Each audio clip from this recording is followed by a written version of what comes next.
Hi there, my name is Debbie, and I am reading The Go-Giver. It's a little story about a powerful business idea. Bob Burg and John David Mann are the authors. And I am reading chapter 9, Susan.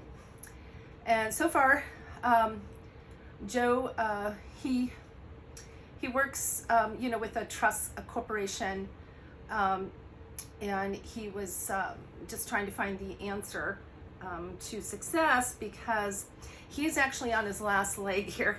The first and second quarter, he didn't make anything, and the third quarter is like, 3 strikes, you're out. You have to make this one.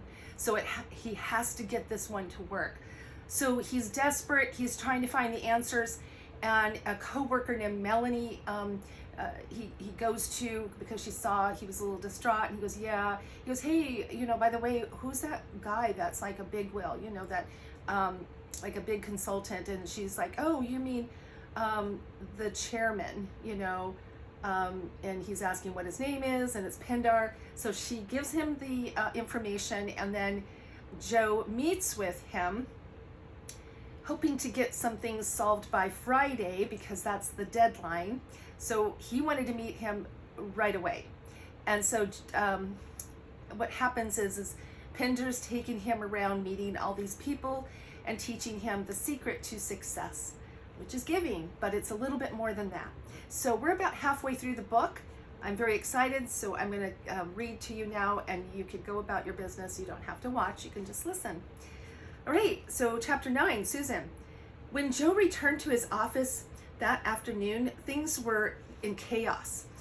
The computer system had gone down for a few minutes, and the process of getting back online, 3 days of an account records and correspondence had been lost. Everyone was frantically pulling files and restoring information to the system from hard copies. As Joe joined his team and plowed into the growing stack of papers, all thoughts of Sam Rosen, Pindar, and the law of influence evaporated. It was nearly 7 when he finally closed his paper-stuffed briefcase, picked it up with a groan, and headed for the elevator. He dropped into the seat of his car, his mind still churning on his work. The next thing he knew, he was pulling into his driveway 25 minutes later. He switched off the engine and sat listening to the click, click, click of the cooling engine. He wished there were an ignition key that would just switch off his mind. Was he wasting his time with these daily lunchtime lessons and the laws of stratospheric success he was supposedly learning? Was any of this getting him closer to making that third quarter quota he so badly had to make? He looked at the front door of his suburban duplex and sighed. Susan would have been home for an hour already.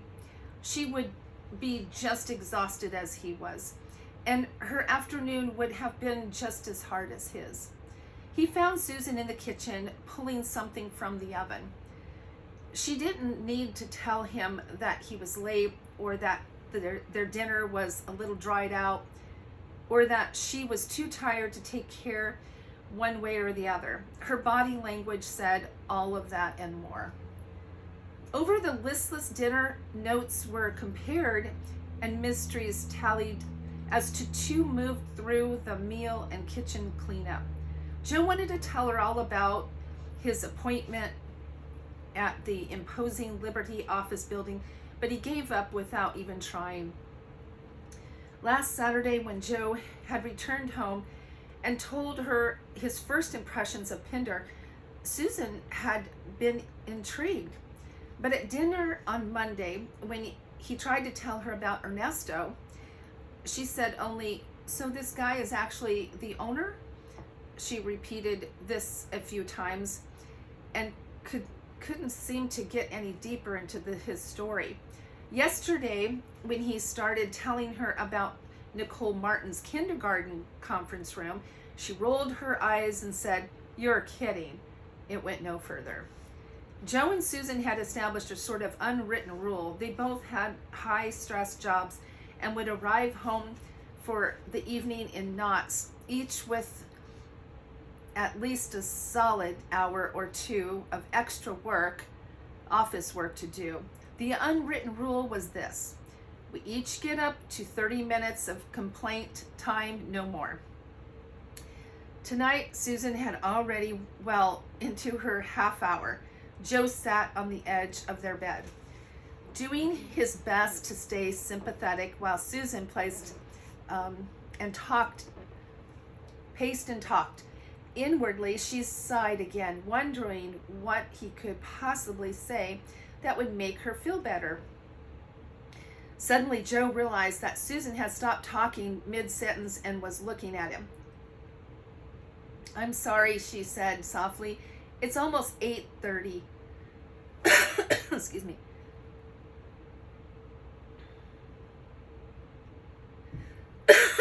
Sorry. I guess I'm a bottomless pity party." A wan attempted at a smile.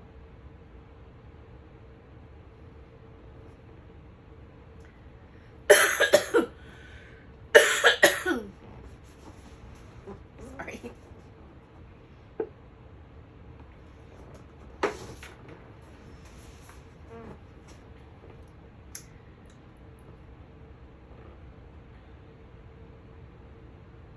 "I'm sorry," she said softly. "It's almost 8:30. A tired sigh. "I guess I'm a bottomless pity party." I want attempt us at a smile. "I know you've got work to get to." She turned away and said more to herself than to him. "Fair is fair." Joe opened his mouth to speak, then closed it again. Fair's fair. What did that remind him of? And why did it sound so wrong? 50-50s, a losing proposition. It was Sam, of course, even Stephen. "I scratched your back, so now you owe me." That's not being a friend, that's being a creditor. Was that what their marriage had become? Without thinking about what he was going to say, he blurted out, "No, Suze, wait, actually, I don't." She turned back and looked at him. "Please go on," he said. "I'd like to hear about what happened, really." For a moment, Susan looked at Joe as if he had told her that the laws of gravity had just been revoked. "Really?" "Sure," he said. "I mean, it sounds like it was pretty rough. So what did you do?" His wife sat next to him on the bed and looked at him again. "Really?" he said. "My stuff will wait." Susan slowly began to talk again about her day, about an especially nasty conflict she was having with a coworker. After a few minutes, she stopped mid-sentence again and looked at Joe. He nodded and waited for her to go on. She lay back against the pillow and began to pour her heart out. She talked about how long this difficult situation at work had been brewing, why it hurt her so much, how lost she was as to what to do about it, how it made her feel. 20 minutes later, she was crying. Joe was mortified. He'd been listening carefully, but she'd talk about so many different issues and covered so much ground. He wasn't sure exactly which thing she was crying about. It seemed as if for Susan, everything was wrong. He lay down and put his arm around her awkwardly, but her weeping continued. He murmured a few attempts at words of comfort, feeling foolish all the while. What was it Gus had said? Sometimes you feel foolish, even look foolish, but you do the thing anyways. Finally, her sobbing turned to sniffling, and then that stopped too. Joe felt immense relief. Perhaps his words were not so foolish after all. He seemed to have given her some comfort, at least, or perhaps she was just thinking, "Hey," he said, "love you." Susan said nothing. "Suze?" He stirred her gently. She was asleep. She hadn't heard any of his words of comfort. She just cried herself to sleep. Feeling useless and defeated, Joe quietly got himself ready for bed and slipped under the covers, wrapped in a quiet ache for Susan, misery, and wishing he could have done something to take away its sting. He eventually drifted off. The next morning he awoke with a start of lurch from deep sleep into sudden horrified realization. Yesterday's lesson, what was it? Sam Rosen, networking, an army of personal walking ambassadors, the law of influence. He had gone from work to home to bed and passed the night away without even thinking about the day's lesson, let alone trying to apply it. He groaned and grabbed his pillow, meaning to throw it across the room in frustration, but as he did, he realized that Susan was not in the bed next to him. He glanced at the clock, 8:15. He had overslept. Susan must have crept out of bed and left the house without talking to him, without even bothering to wake him. He groaned again. He'd blown Pender's lesson. He was late for work, and he was on the outs with Susan. 3 strikes, Joe muttered.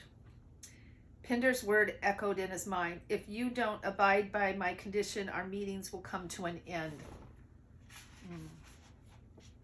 He dragged himself upright with sinking thoughts about calling Brenda to cancel his lunch appointment with Pender. And then he glanced at Susan's pillow and noticed a piece of paper folded in half with a single word written on it outside. Sweetheart. When was the last time Susan had called him that? Come to think of it, when was the last time Susan had written him a note? He picked it up and opened it. My sweet Joe, I hope I succeeded in slipping out without waking you. You deserved the extra rest. After the earful I gave you last night, thank you so much. Thank you for your generosity. Generosity, my sweet Joe. He read the rest of the note. I can't remember ever feeling so listened to, so heard. I love you. Joe was at a loss. Generosity. What had he been generous about? He looked back at the note, scanning it for answers. Thank you for your generosity. I can't remember ever feeling so listened to. He rubbed his face, amazed. It wasn't about complaining at all. She just wanted him to listen, just wanted to be heard. All at once, he remembered that voice like a creaking gate hinge. Stop keeping score. And then he laughed. He had done the homework. All right, that was really beautiful. I'm kind of tears here. That was really sweet. Okay, the next one is the law of authenticity. All right, I will see you next time. And okay, happy week, happy day. Enjoy. Hope you are also doing the homework, giving, and we'll catch it up later. Okay, bye.